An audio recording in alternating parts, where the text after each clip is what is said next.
What's going on, everybody? So the top 5 strong safeties have been released in Madden NFL 17, and even though they have like a sneak peek with Kam Chancellor there, that's who I was thinking would be the #1 strong safety, simply because the fact when he held out against the Seahawks, you saw how that defense played. I don't understand. Listen, when you're talking about top players, I think in my mind the most valuable person to that team, in my opinion, my humble opinion, there is no other strong safety more valuable to their team than this guy Kam Chancellor. But already we're going to go ahead and start Rashad Jones, and I'm not taking anything away from Rashad Jones. This man had an unbelievable season.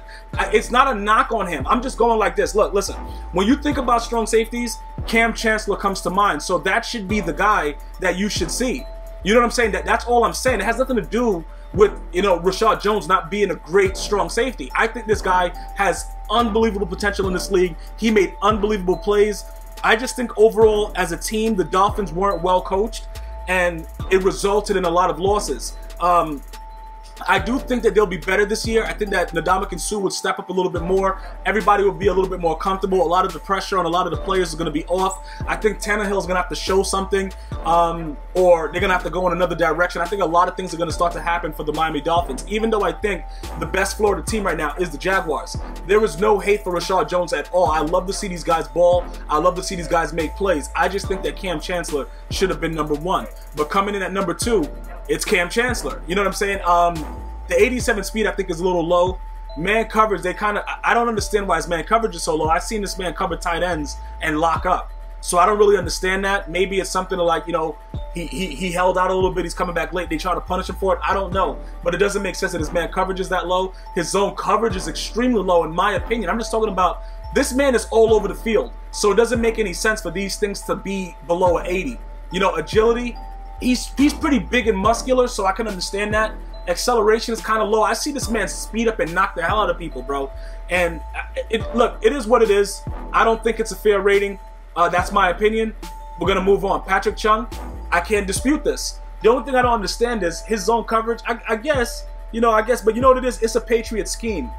You know what I'm saying? And when you're with Bill Belichick, you're going to be in position to make plays, because whether you call him a cheater or whatever like that, he really dissects offenses. So the players are going to get a lot more recognition based on playing for Bill Belichick, because he just puts you in a better position to make plays. Patrick Chung has obviously made plays, you know, when he wasn't with the Patriots and when he's now returned back with the Patriots. So looking at that, I just don't understand how his, well, I guess, you know, he's a little smaller. I guess he'll probably his acceleration a little bit better, but listen, Kam Chancellor flies across the field. With my eyes looking at the screen, he flies around the field. So I don't understand. Maybe it's just me. You know, I don't understand. Agility 82, I don't understand that either, because I thought that, you know, Patrick Chung was a little bit more agile, but it is what it is. TJ Ward, I think he's unfairly treated in this lineup. I don't think he should be this low. You know, as far as his man coverage goes, he wasn't a guy that they usually lined up man to man on, you know, on whoever, on wide receivers, tight ends, or whatever like that.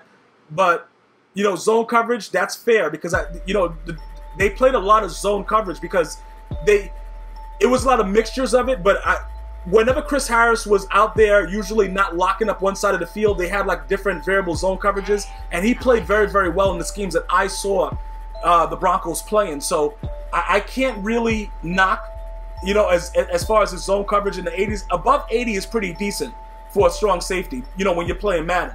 You know what I'm saying? So I can't really knock that. But I saw this guy make unbelievable plays. So we'll go ahead and see what goes on in the future. Morgan Burnett, this guy's been a stud for a while. You know, I just don't understand. I know you guys are going to rage about certain people being snubbed, but I want you guys to leave it as we've been doing in the past. But you know, this guy usually mans up against every tight end. The Green Bay defense has been pretty stout, and his name is regularly called. I don't know, you know, it started off at a 93 overall as the highest, so I guess 85, whatever. I think he should be a little bit higher because he's probably one of the most consistent strong safeties. But you know what I'm saying? I don't really know.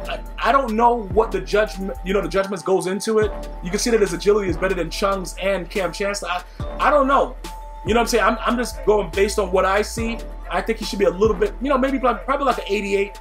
We'll see how it turns out, but it is what it is. This is the top 5 strong safeties in Madden 17. Let me know what you think about it. Leave a comment, subscribe. One love.